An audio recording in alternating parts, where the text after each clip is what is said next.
reconocimiento Mujer Destacada de la Región de la Secretaría Regional del Ministerio de la Mujer y la Equidad de Género. Hoy Ana María se encuentra aquí como editora y directora del medio digital Aldea.cl y se destaca por trabajar en temas culturales, medioambientales y de derechos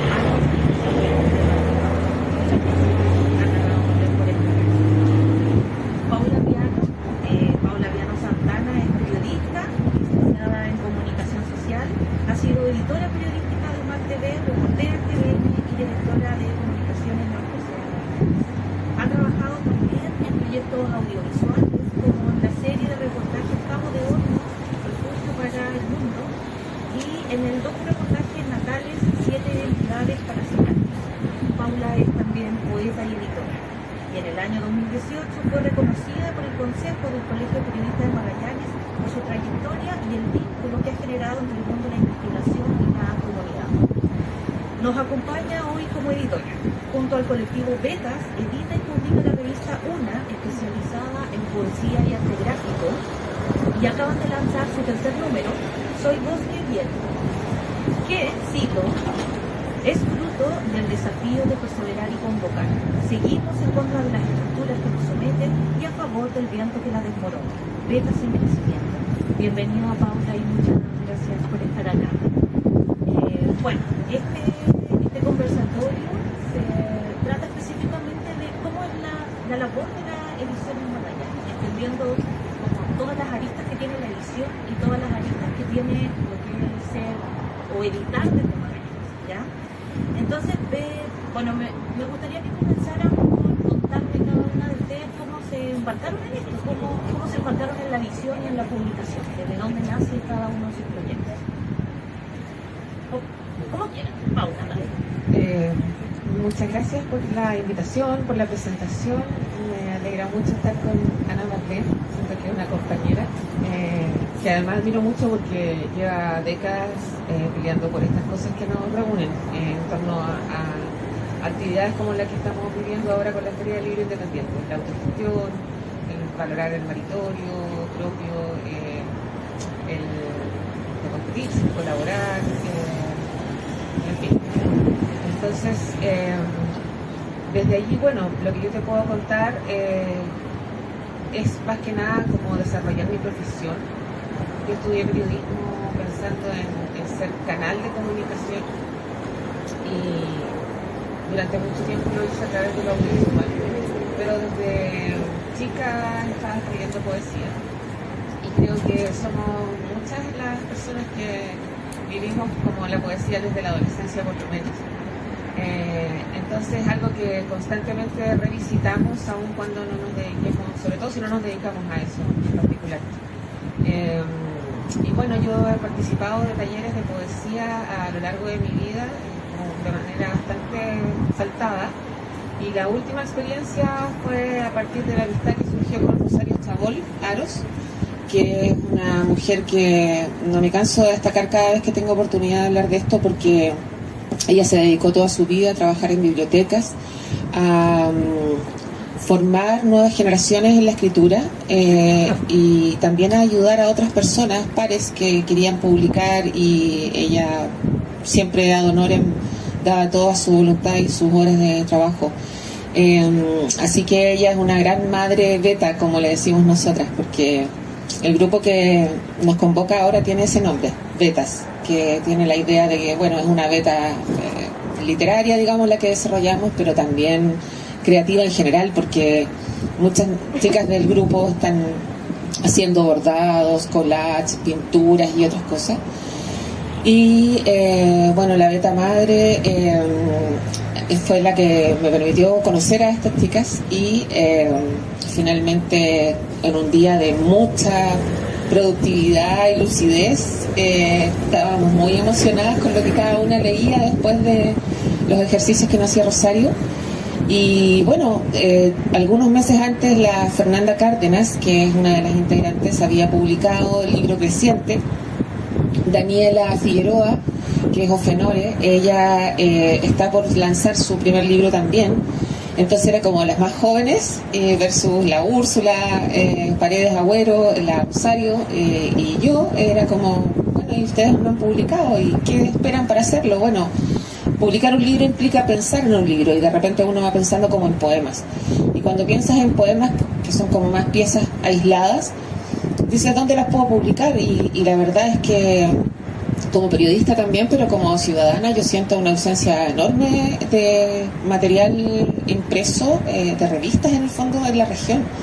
Y hay tanto que decir, sobre todo en este último tiempo, como que desde el despertar, digamos, pero desde antes igual. Entonces, pero ahora hay una cantidad de personas haciendo actividades artísticas que yo creo que merita que tengamos un espacio donde publicar.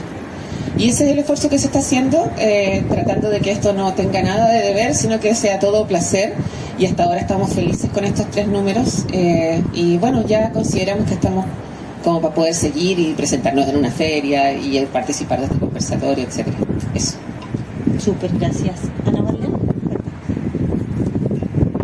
Puedes repetir la pregunta. La pregunta es cómo tú entraste, cómo te embarcaste a publicar, qué fue lo que te motivó, cuál fue tu necesidad de crear o ser parte de tualdea.cl y trabajar para él. Bueno, yo creo que la necesidad de encontrar esa línea editorial que está en Tualdea, que tiene que ver con Sacopla. La línea editorial de Tualdea tiene que ver con temas socioambientales, derechos humanos, todos los derechos humanos, y en particular el tema ambiental, como decía, lo cultural, lo artístico y la salud alternativa. Entonces, esa aldea nace pensando que en la región los medios de comunicación tradicionales que tenemos, repiten contenidos, generalmente publican comunicados de instituciones públicas que se mandan a todos los medios, pero es poco los contenidos que crean propios. ¿Para qué decir columnas de opinión? Líneas de pensamiento distintas a la institucionalidad, eso es escaso. Existen algunas columnas o columnistas en los 2 diarios que hay, pero igual es poco. Y esa necesidad como consumidora de medios me llevó a tratar de crear esto, que además es una aldea que tiene que ver con lo digital, pero también con un proyecto mayor, que es un proyecto ambiental, socioambiental y inserto en el tiempo en que estamos, de crisis climática que no podemos soslayar. Entonces la idea de que no sea en papel también tiene que ver con eso. O sea, yo como escritora, por ejemplo, actualmente estoy escribiendo una novela y me pregunto cómo hacerlo para, cuando la tenga que publicar, cómo hacerlo para que no esté en papel, ¿cachai? Porque son árboles y ellos son principales capturadores de CO2. Entonces hoy día lo que necesitamos es que todas las acciones se encaucen para eso, para ese lado, ¿cachai? Entonces, bueno, esa necesidad, un poco para responder a esa necesidad, surge Tualdea el 31 de diciembre del año antepasado, en pandemia. Era como para terminar el año de una forma arriba, con hartas colaboraciones de personas que lo hacen voluntariamente porque no tiene financiamiento. Y veo difícil que, por ejemplo, algunas empresas quieran pagar publicidad en un medio como Tualdea. Así que, pero igual tenemos que financiarlo porque es un trabajo súper arduo. No solo mantener la página con la diseñadora web, sino también mantener las redes sociales de Tualdea. Entonces, es pega. Y que actualmente se hace por pura voluntad y por amor, en realidad.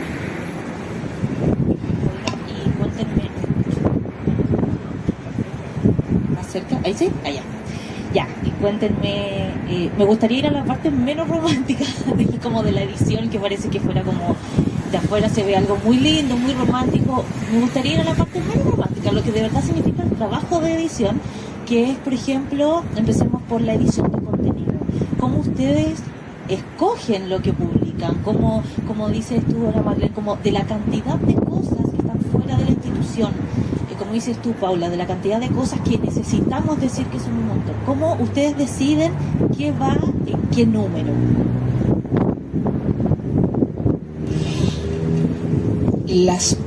Los contenidos que generamos, Úrsula, Rosario, Fernanda, Daniela y yo, como que cada una decide qué es lo que quiere publicar, pero en general con la opinión de las otras, que decimos, oye, eso te quedó buenísimo, tiene que salir, ¿ya? Entonces es una edición de esa manera colectiva, podríamos decir. La elección de los contenidos que no son nuestros, o son los detonantes que ocupa Rosario para que nosotras nos lancemos a escribir, o son textos que hemos ido encontrando en nuestras lecturas y los compartimos entre nosotras y nos hacen sentido, entonces los ponemos también. Por ejemplo, esta edición, que es la tercera, la pensamos desde el mes de la mujer, o de las mujeres, que en realidad creemos que eso es lo que debiera decirse ahora, porque no hay un solo tipo de mujer, ¿cierto?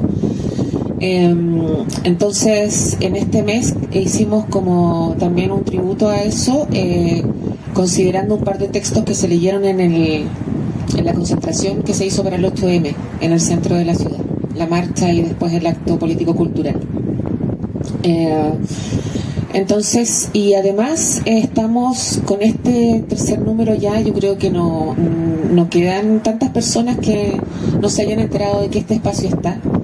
Está pensado principalmente para los sectores que menos espacio han tenido para publicar, que son mujeres y disidencias sexuales. Y la invitación siempre está abierta a que publiquen las cosas que más los enorgullecen de lo que han creado. Hasta ahora con textos todavía no pasa mucho, pero esperamos que en la próxima edición sí. Por ejemplo, Nunca quisimos ser reinas también está invitada, y bueno, que pueda escuchar esto también y que le guste escribir, que también se sienta convocada. Pero lo que más hemos logrado es convocar a ilustradores. En el primer número con Evelyn Gómez, en el segundo con Pandora y en el tercero con Alexa. Y son tres mujeres de acá, de Magallanes, que bueno, la primera, a Evelyn la conozco antes, pero cuando empecé a ver sus trabajos de ilustración me enamoré, me encanta. Y a las chicas le llamó mucho la atención y terminó gustando también. Y de alguna manera dio como el sello que queremos que tenga la revista, y que siempre tenga algo que como que provoque, y esta mujer desnuda, sin cabeza, provocada. Y bueno, en el tercer número ya a Alexa incluimos algunas otras ilustraciones de ella dentro, pero también están los trabajos que hacen gráficos la Úrsula, Daniela y Fernanda en particular. Así que nada, esto está en crecimiento. Como te decía, ya llegamos a la 1, a las 2 y a las 3. Entonces eso quiere decir que podemos seguir, y así estamos más también, como más, ofrecemos mayor credibilidad para la convocatoria, creo. Y me gustaría agregar, porque me sentí por supuesto tocada por esto de que lo del papel, ¿cierto? Quisimos hacer esta revista con papel reciclado, pero no hay disponibilidad en la región, y así que lo sacamos en pocas ediciones. En realidad imprimimos 30 por cada una, y lo que tenemos también es la versión en PDF digital, y esa es gratuita, por supuesto, de libre reparto. Bueno, la elección de los contenidos tiene que ver con esta línea editorial de Tu Aldea que mencionaba en la pregunta anterior. Y, por ejemplo, acá está Mario Argel. Él fue una de las personas con las que hicimos una nota tremenda por lo que él tenía que decir. Él tenía que hacer una denuncia de la destrucción que genera la empresa Nova Austral, modificando fondos marinos, dejándolos sin oxígeno, matando lobos de mar. Pero también mostró en su entrevista cómo se produce en esta empresa un maltrato a sus trabajadores. Hay esclavismo, hay personas que sufren consecuencias y hasta pierden la vida por el maltrato que viven en esta empresa, en estas salmoneras que han llenado el maritorio, como decía Pablo, de esta región austral, prístina, llena de naturaleza salvaje. Entonces, lo que tenía que contar Mario, por ejemplo, no estaba en los otros medios y no va a estar nunca, a menos que pase un fenómeno mágico que haga que esto se viralice, que no sé, que despierten conciencias y que empiecen a compartir. Entonces ahí hay que trabajar un poco con esta viralización que a mano, a pulso, para que se convierta en una tendencia en distintas redes sociales, hasta que esa nota en particular fue replicada por El Mostrador, por el desconcierto, llamaron a Mario de Natío para hacerle una entrevista. O sea, a partir de esa entrevista pasaron muchas cosas y de hecho pasaron cosas judiciales también. Entonces es como súper importante, y de eso se trata todo el día. Se trata de abordar esos temas dentro de la línea editorial, pero decir no la versión de las empresas, no de las grandes corporaciones ni de las instituciones, mostrando una imagen que es correcta, como de empresas que vienen aquí a destruir nuestro territorio, o ni siquiera es nuestro. O sea, en realidad lo que tenemos que hacer es aprender a convivir y tratar de no contaminarlo. Pero vienen estas empresas y llenan, además le pagan a los medios tradicionales. Por ende, las notas que salen de estas empresas son ahí relativamente y casi como buenos vecinos, ¿me entiendes? Entonces, todo el día plantea absolutamente lo opuesto. Y así se van eligiendo. O sea, hay temas que son coyunturales, hay temas que vienen desde hace mucho tiempo, como los grandes temas de vulneraciones de los derechos humanos. Tuvimos una participación bien importante de una escritora trans de Valparaíso, que ahora está un poco en pausa porque está en un proyecto de escritura también, de 2 libros, pero fue tremendamente educativo lo que ella hizo en cuanto a soporte. O sea, la contactamos a partir de una entrevista que vimos de ella y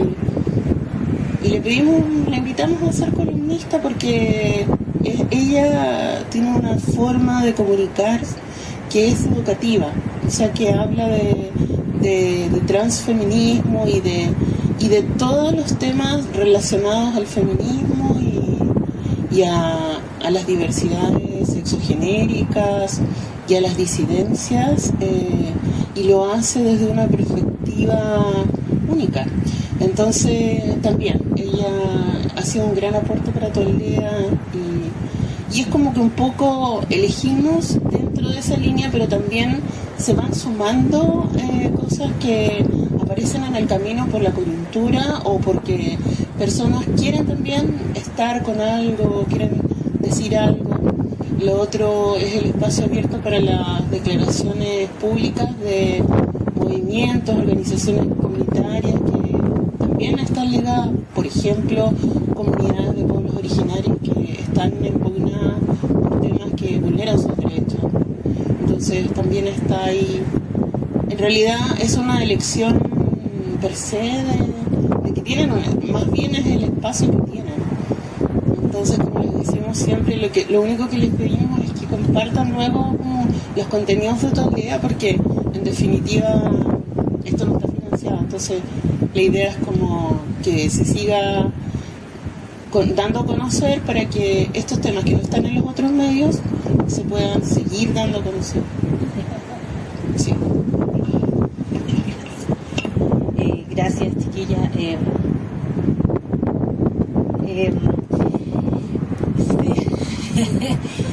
Quería preguntarle, me interesa mucho la parte que ambas comentan, que tiene que ver, como comentaste tú, Paula, con el tema de como la escasez de papel que hay acá, o el poco acceso que tenemos. Y yo creo que eso nos afecta también, no solo en términos materiales o monetarios, sino también en cómo se van desarrollando distintos oficios acá, cómo y en qué momento llegan. ¿Cómo ven ustedes el desarrollo editorial acá? Como fuera de lo que es la institución, de lo que son los diarios, los canales de televisión, las radios que han existido, que como dices tú, son como tradicionales, institucionales, y que en el fondo marcan una línea editorial de lo correcto, digámoslo así. Pero fuera de esa capa, dejando de lado eso, ¿cómo ven ustedes el desarrollo editorial acá? ¿Lo ven, no sé, fuerte, débil, desarrollándose? ¿Cómo su experiencia ya adentro de este ámbito editorial regional? Bueno, Magallanes destaca por tener muchos medios de comunicación. En las últimas mediciones que leí era la región con más medios per cápita y más medios locales. Aquí, a diferencia de todo el resto de Chile, no tenemos un diario de la cadena Mercurio ni Ecopesa, porque la Prensa Austral y el Pingüino tienen propietarios regionales. Entonces, de alguna forma, en ese sentido, tenemos algo bueno, que es interés por la realidad local, porque podríamos tener públicos súper centralizados también en el interés por los contenidos. Aquí a la gente le interesa ver el programa regional, aunque la calidad o los recursos que se ocupan para poder hacerlo no sean ni parecidos a los que se ocupan a nivel central, pero le interesa saber lo que pasa acá. Entonces eso es un buen punto. Para lo impreso, yo creo que sí, pues hay hartas limitantes. Sin embargo, creo que la señal de los tiempos y que esta feria del libro independiente Voces Australes engancha muy bien con ello, es precisamente la autogestión. Y el feminismo también creo que tiene mucho que ver con esto, y el ambientalismo, y en realidad los movimientos sociales, porque logramos, creo yo, confirmar que unidos y en la calle, o haciendo nuestras propias iniciativas, podemos cambiar las decisiones que toma el poder. Tenemos nosotros también el poder. Entonces, en ese sentido, yo creo que también las redes sociales han aportado, no solamente a nivel local, sino a nivel mundial, para que muchas nuevas generaciones estén haciendo sus propios medios. Y entonces es bastante más sencillo que antes. Y creo que los contenidos ahora están mucho más claros, como que los públicos están más educados, más críticos, más politizados, por lo tanto saben también identificar cuál es la línea editorial del medio, del conglomerado, saben identificar lo que no se está diciendo, quiénes están hablando siempre y quiénes no. Y hay una necesidad de tener esa otra información y con entusiasmo. Así que creo que es un buen momento para que este tipo de trabas, por ejemplo, que no tengamos un papel reciclado. Ya acabo de escuchar hace muy poco a una amiga que me está contando de que tiene la idea de que podamos hacer algo con todas las personas que estamos editando algo aquí a nivel local, para tener un papel a la altura de lo que estamos planteando también políticamente, que por supuesto es lo que ha descrito muy bien Ana Marlene. Ya, sí, solamente para decir que igual yo creo que en algún momento vamos a llegar a encontrar la forma de publicar en algo que no sea papel. Yo creo que vamos a avanzar hacia eso. No deberíamos estar tan lejos, que yo lo encuentro maravilloso, pero me produce algo. Sí, culpa, sí. Y con respecto a la pregunta, yo creo que las redes sociales han ayudado en esta cosa de difundir, y ocurren fenómenos como muy interesantes, porque, por ejemplo, si nosotros analizamos en el caso de Toaldea, la gente que lee o que revisa los contenidos es gente joven, y las temáticas que están presentes en la línea editorial de Toaldea son temáticas pesadas, son densas.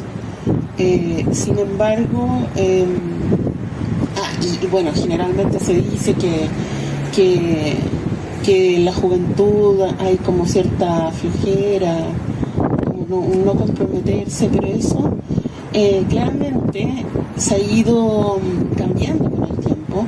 Bueno, lo vimos también en el estallido, aunque ahí fue un malestar generalizado de distintas edades, pero quienes por lo menos concurren a nuestro medio digital son personas principalmente jóvenes y con una sensibilidad, por lo visto, social. Entonces eso es bastante prometedor, pero también hay que decir, y eso es como un fenómeno que quería abordar, es que cualquier cosa que se haga necesariamente hoy pasa por utilizar redes sociales, porque si no la gente no está viendo, no ve por sí sola, por ejemplo, una página de todas las páginas de medios regionales que existen, que son muchas las que hay. No las ven por sí solas, las ven porque les aparece en su red social predilecta, entonces ahí pinchan y en razón también de la visibilidad que tiene esa noticia, esa publicación, y eso depende también de si le pones lucas o no, de cuántas personas comparten, y no lo ve toda la gente por el tema de los algoritmos. Entonces es todo un tema, porque de repente yo hago ese ejercicio con mi hijo, que tiene 22, y yo le digo, ¿tú cachaste tal cosa? No la cacha, pero él cacha otra, porque tenemos distintos algoritmos y revisamos como, o nos llega la información como que corresponde a los supuestos contenidos que nos interesan. A veces están medio cruzados, en fin. Pero es todo un tema lo de las redes sociales, y a veces es terrorífico también, porque en la medida que algo es polémico también genera mayor visibilidad en redes sociales y se acrecienta, incluso a pesar de que se controla, que esta imagen te puede generar daño, qué sé yo, te puede molestar, y eso genera más atención, más gente quiere ver eso.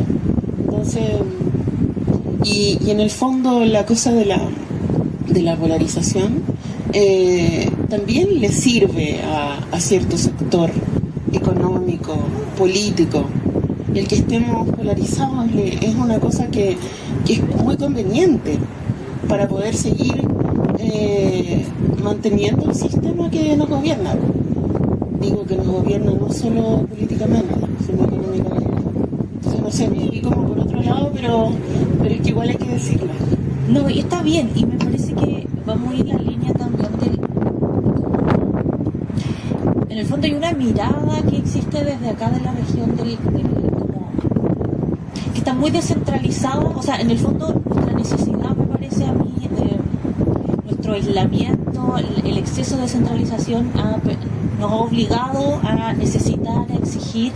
Hay muchos lectores acá, como dices tú, también hay muchos medios. ¿Qué nos falta? ¿Qué falta para mejorar la edición? Yo trabajo en edición también, y con esta feria nos hemos dado cuenta que, a pesar de que proyectos editoriales como tales, como los de ustedes, como dices tú, a veces les falta difusión dentro del tremendo mundo de internet que hay mucho autopublicado en Magallanes, mucho autopublicado, mucha autogestión, y se ve menos, no sé si aquí hay poco, pero se ve mucho menos proyecto editorial. Hay mucha editorial que ha muerto porque, como dices tú, no hay sustento, las cosas aquí lamentablemente son más caras. ¿Qué les pasa a ustedes con el tema de la centralización, de la necesidad de descentralizar, cómo desde acá sienten ustedes que se ha afrontado esto, como seguimos centralizados, cómo lo afronta en términos de publicación, en términos de lectores, de edición, cómo lo afrontamos desde la región, cómo lo afrontan ustedes como editores. Yo creo que ese es un tema de largo aliento. Como mencionaba en la respuesta anterior, creo que ya hay conciencia más crítica de consumo de medios y eso hace que en paralelo también haya mayor conciencia de crítica respecto de la generación de los contenidos, el por qué no yo, por qué no puedo yo ser convencional, constituyente, por ejemplo. Porque tenemos una representante, una muy buena representante en este momento en la convención, que es Elisa Justinianovich Campos, y que era, por ejemplo, ella fuera del centro de poder y trabajó durante mucho tiempo desde el feminismo y desde ahí surgió como representante de un grupo de personas y llegó ahí legítimamente, creo yo, con la señal democrática que esperamos. Y eso también es señal es como el ejemplo de lo que también está pasando en este ámbito del que hablamos, que yo también puedo generar mis contenidos. Entonces, creo que en ese proceso esas dos cosas son fundamentales, porque me pasa, por ejemplo, cuando veo las redes sociales que critican televisión o TVN o el 13, yo digo, ¿por qué no cambian de canal? O sea, de hecho, yo no digo apaga la tele, apaga esos canales o exige la TVN, porque TVN es de todos, así que esa no digo yo apaguen TVN, pero cambien TVN, aprovechemos ahora. Pero creo que el hecho de que estemos conscientes de que no hay un solo poder que genere el contenido, no hay un solo poder al que yo tenga que escuchar, entonces va a permitir que esta autogestión pueda tal vez a futuro convertirse en proyectos editoriales. Lo que ustedes están haciendo con la feria es hacer que nosotros también nos conozcamos, y de esto pueden salir colaboraciones y empezar entonces a remendar este tejido social que está tan dañado, sobre todo desde el golpe militar del 73. Si nos unimos, y eso lo sabemos bien en Magallanes, cuando nos subieron el gas de un día para otro, toda la región paralizó. Y claro, como dices tú, eso que se ve como aislamiento, pero en realidad puede ser simplemente una diferencia geográfica, hace que tengamos mayor conciencia colectiva y de acción colectiva, no solamente del reclamo, sino que, ¿cachai? Lo mismo que está pasando ahora con el Imago, que es posible que le entreguen la concesión a otra entidad y nunca quisimos ser reinas, que es una colectiva que nace de la sociedad, que nace de las creadoras y que tiene todo el mérito para quedarse con ella, porque tiene precisamente esta lógica de colaboración y de ir formando redes y seguir tejiendo este paño, digamos, que nos fueron cortando, y que cada vez que nos encontramos nos damos cuenta de que estábamos, era como la pieza que venía al lado, como un patchwork.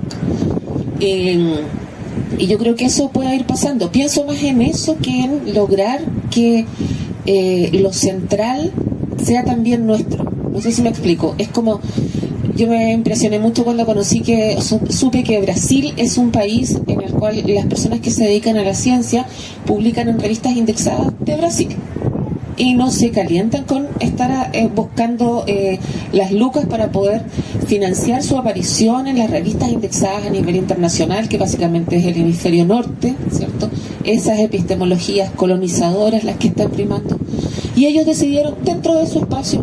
Entonces, ¿por qué no podemos hacer nosotros lo mismo si al final, también a propósito del proceso constituyente, nos estamos territorializando, maritorializando? Y entonces desde esos lugares que tenemos particularidades diferentes, podemos ir creando proyectos editoriales diferentes. Yo tengo ganas de seguir en esto también con miras a eso. Sí, completamente de acuerdo con lo que dice la compañera. Y pienso que es importante pensar en el concepto de desmontar, o sea, ya nos dimos cuenta de que como se hacen las cosas no funciona. Entonces buscamos formas de hacer las cosas como nos parece, con una visión, por supuesto, y una propuesta crítica, pero también es propuesta. Entonces, incluso a este país le falta, del cual en ese aspecto yo no me siento para nada parte. Le falta eso, desmontar, salir un poco de lo uniformado, de lo que se hace todo igual, esa cosa tan militar de regimiento que todavía pesa en nuestra cultura. O sea, basta ya. Imagínate, los niños y niñas van con uniformes a estudiar, y por otro lado se habla de la identidad y todo, y tiene a gente que no es formada sino adoctrinada para jamás cachar cuál es su identidad. Entonces, desmontar, yo creo que eso es lo que necesitamos, hacer las cosas de otro modo. Y claro, obviamente cuando empiezas ese proceso es difícil, porque todavía estamos en un sistema que incluso considera que tú quieres hacer las cosas de otro modo, y de alguna manera te va apretando en un callejón sin salida, porque no, este no puede seguir, hacer las cosas de otro modo, este medio, estos artistas, estas artistas, no sé, vamos acorralándolos para que no puedan vivir prácticamente, porque eso es lo que pasa en nuestro país. Por eso también en nuestro país se ha normalizado tanta vulneración. Se persigue a defensores ambientales, hasta se las mata, a las mujeres también, ¿entiendes? O sea, y cualquier persona que trata de hacer las cosas de otro modo, y hacerlas de otro modo solo significa vivir dignamente, es como que históricamente se les ha perseguido. Entonces hay que seguir, porque ahora es la oportunidad, yo creo. O sea, es como la ventana. Si no lo hacemos ahora, ¿cuándo? O sea, bueno, y en su labor, déjeme decir, esta es mi opinión personal, en su labor como editoras, como poetas, yo creo que ustedes lo están haciendo, porque están no solo no repitiendo como patrones, como dices tú, como esta cosa tan militarizada, sino también buscando la forma de ser diferente y validar esa diferencia, esa diversidad, y decidir cómo quiero que sea mi página, mi medio, mi revista. Así que yo personalmente, Daniela Rogel, les agradezco mucho que hayan querido venir acá, que hayan soportado todo este frío y que y nada, y que hayan querido venir a conversar. Yo sé que ustedes se conocen, pero igual que hayan querido ser parte de este proyecto que están haciendo y que esperamos que siga con el tiempo. Así que muchas gracias, de verdad, muchas gracias a las dos por querer estar acá, por prestarnos atención y por ser parte también de este proyecto, que esperamos que sea un poquito más grande que el proyecto de la feria y de la difusión de los autores. Ya, muchas gracias. Un aplauso para ustedes. gracias por el espacio también. Y felicitaciones por lo que haces también. Muchas gracias por reunirnos. Gracias.